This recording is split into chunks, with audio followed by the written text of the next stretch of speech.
welcome back to Marriage Sensation. We're a marriage ministry located out of our church, New Life at Calvary, on East 79th and Euclid Avenue in Cleveland, Ohio. I'm Walter Glenn. And I'm Katy Glenn. And we're delighted to have you with us today.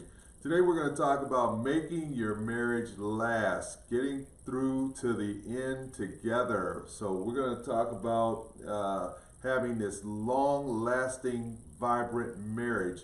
And we found that one of the first components to that, or the major component to that, is a thing called friendship. So Katy, why don't you take it away? So when you're building your marriage, like Walter said, the first thing is friendship. You want to become friends. Yeah. And you want to incorporate that friendship into your marriage. Because I think when you become friends first, you actually learn more about the person because you're just friends. Mm-hmm. And once you get married, you bring all of that information into the marriage, and that just helps your friendship grow. Mm-hmm. And it also helps your marriage just be stronger. I agree. I think marriage should always be a constant building of the friendship. Right. You start out as really good friends, and you become better and better and better friends over the years and years and years of marriage. And I do agree that that is the major component in staying married. It's being friends and having this lifelong friendship. And actually liking each other. Yeah, that helps out. Now, there are some challenges that come with this work on friendship within your marriage. And one of them is a willingness to want to stay together. Even though that doesn't sound like a challenge, it can be. Because there are going to be a lot of changes going on in your marriage.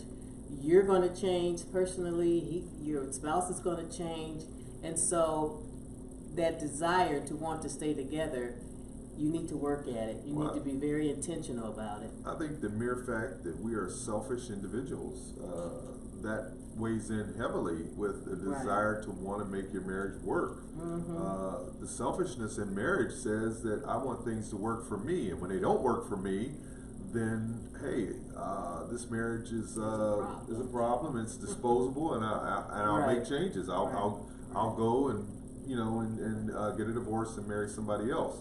And so in Marriage Sensation, we teach that the goal there is to work at your marriage constantly. Work at it. What's the next point, honey?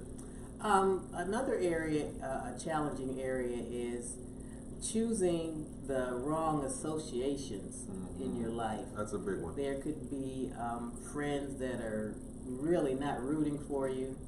They're friends that may, tear you down a little bit at a time, and those are the groups that you really don't want to be associated with, because it can creep into your marriage, it can creep into your mind, like, why are they saying this? And, so you don't want to be a part of that.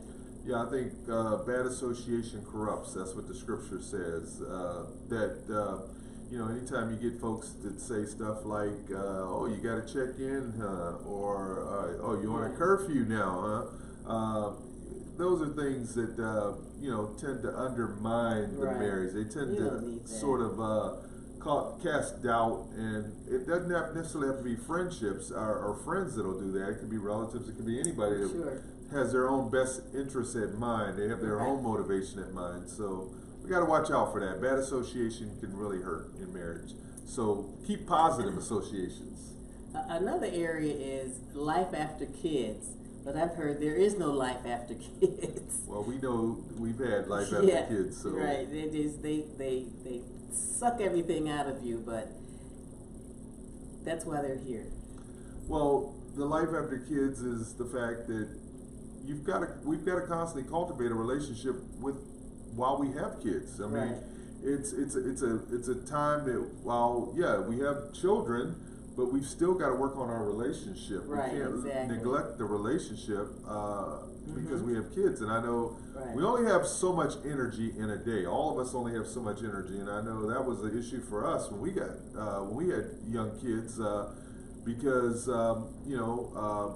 you would be tired at the end of the day, and we've got to work on how do we allot the proper amount of time for our spouse. How do we get that balance? How do we get the balance? How do we work on really having a vibrant relationship. And maybe that means we put the kids to bed earlier, but maybe it means we do certain things.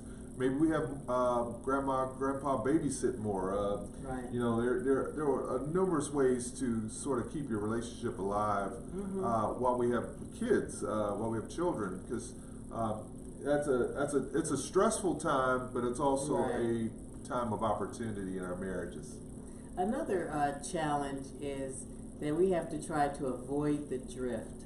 Yeah. That's when we just don't meet eye to eye, or we just, you know, that friendship is kind of shaky, and because things may not be going the way you wanted them to go or how your spouse wanted them to go. And so, you know, that drift is where I'm looking someplace else. So you have to really fight that off. Yeah, the drift can happen at any point in our marriages. It can happen in year 1, it can happen in year 71. And so we've got to constantly fight against drifting apart and do activities that build a connection. We talked about that last week, or 2 weeks ago actually. We talked about building that connection. And another challenge is always talking about divorce. When something, you know, bad happens in your marriage or things are not working out well, what we need to do is to leave that take that off the table. Agreed. Right away, because you need to be committed to each other. And so divorce, I remember watching a marriage video, and the speaker said that they don't even use divorce in their vocabulary. They have taken it out of their vocabulary because they are working to make their marriages last. Yeah, well, if you're building a lasting marriage, anytime things go wrong, we can't drop the atom bomb of marriage, which is the constant threat of divorce. So we've got to work to eliminate that kind of language from our vocabulary, as you said. And it shouldn't be our default mechanism. It shouldn't be something we go to as a threat. Divorce is a serious matter, and we're going to discuss it on a topic coming up. But we really want to eliminate that type of attitude. It's the attitude in behind it, I think, that's so dangerous, you know, because it's usually as a threat. Yeah. So now let's talk about how do you build a friendship, and it begins with shared interests. And that means that you're sharing activities that you like to do together. And that could be hobbies or sports, either playing sports or watching sports. I remember I started watching basketball to spend time with you, and then to try and learn about the game, basketball and football, try to learn about the game a little bit. But I wind up asking like a bazillion questions. But he's very patient, and he does answer all of them, so I'm grateful for that. But another is going to the movies, or going to a play, or some kind of class together, like a cooking class or a painting class, or gardening together, which we love to do, and travel. And it just depends on, you know, where you are in your season of marriage, whether you can do a lot of traveling together, or you take it to kids or whatever. But really, you want to do something together. Yeah, that's what's most important. Some shared activities have a season. They have a shelf life. I mean, obviously, we know couples that they run marathons together. So I doubt that seriously if they're going to be 70, 80 years old running marathons together. So that has a season. So now maybe they shift from running marathons together to walking together. Right. So while it's a shared activity, it has a time life to it. There's a season to it. Right. And then there's other things that have no season to them. You can go to a movie no matter what age you are. You know, as long as you can drive and you're, you like the movie. So those are things that they really don't have a shelf life. So some things you'll be able to do for long periods of time, and some things are it's a little more limited because of age and health and other factors. Right. The next area is a big one. It's called forgiveness. And we have to have, let's fill our marriages with grace so that we can forgive each other because God forgives us all the time. Jesus is the And model. so it should be nothing to really apologize to your spouse, and just bring that grace into your marriage. Yeah, grace is and forgiveness is a critical component in marriage, because we all are going to have plenty of opportunity to forgive each other. If you've been married more than 2 weeks, you're going to have opportunity to have to forgive each other, and it's probably going to be a little more often than you would ever imagine. Right. So Right. we all share in that goal of having to really, really think about how are we going to have a grace-filled marriage? How are we going to forgive each other when things don't quite line up the way we want them Or to? when we mess up. Or when we mess up, because it's going to More happen. like it. So you have to commit to forgiveness, that you're really going to work hard to do that. And, unforgiveness can ruin many relationships, because it's just a hardening of your heart that you have there. So Yeah, if you can remember an incident from 30 years ago, and what the person had on, and what they said, and that's kind of what we're talking about here. We've got to be able to move past that. That's a strong suit in our marriage, is the fact that we're able to sort of forgive each other rather quickly. another thing is, forgiveness does have some limits, because if there is abuse going on in the marriage, I mean, you can forgive, but if it keeps happening, then it's time to make a move and get out of that situation. Counseling, reevaluation. You're in harm, yes, right. if you're in harm's way, or infidelity, consistent infidelity, those are things that the forgiveness. Really, there needs to be an evaluation there. The last area is expectations. Yeah. And we all have them. We all, what is our marriage going to be like? What are we going to do for each other? What do we expect out of our marriage? And we have to.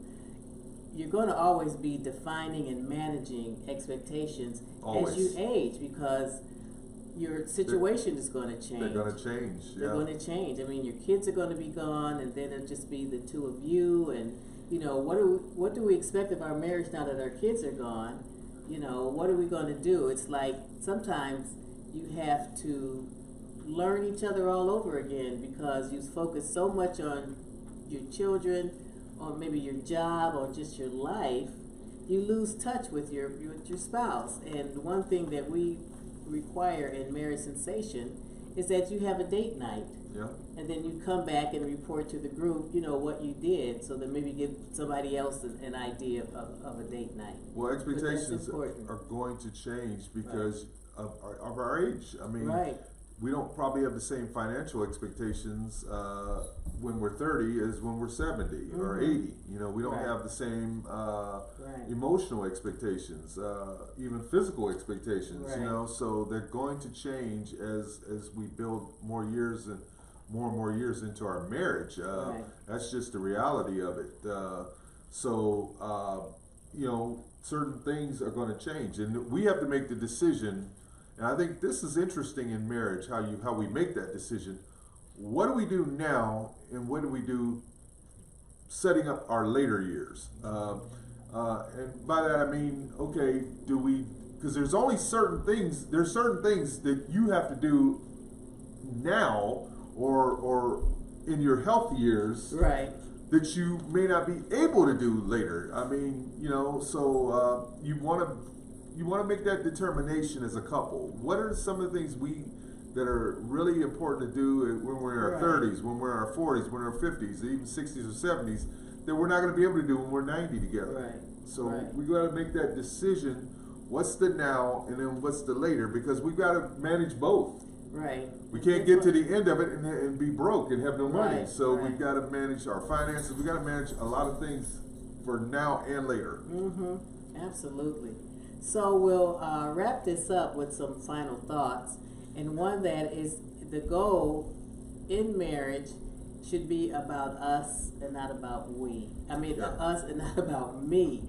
So that's can be a challenge because, like you said earlier, We're all selfish. selfish. Yeah, we're We selfish. want what we want for us, and oftentimes we don't think about our spouse. So that's something we have to constantly examine our relationship. Are we moving toward selfishness, or are we continuing to engage our spouse? Yeah, I think when we evaluate week by week, month by month, and we say, you know, I've been a little more into the me part of it, of the marriage, than the we part, then I think we have to make that shift and back to the we. Right, exactly. We got to move back to the we. Mm-hmm. And you know, our goal is to finish well. That's the goal. We want to finish well in our marriages, and you know, it's whether we're in year 1 or year 71 of our marriages, we want to finish well.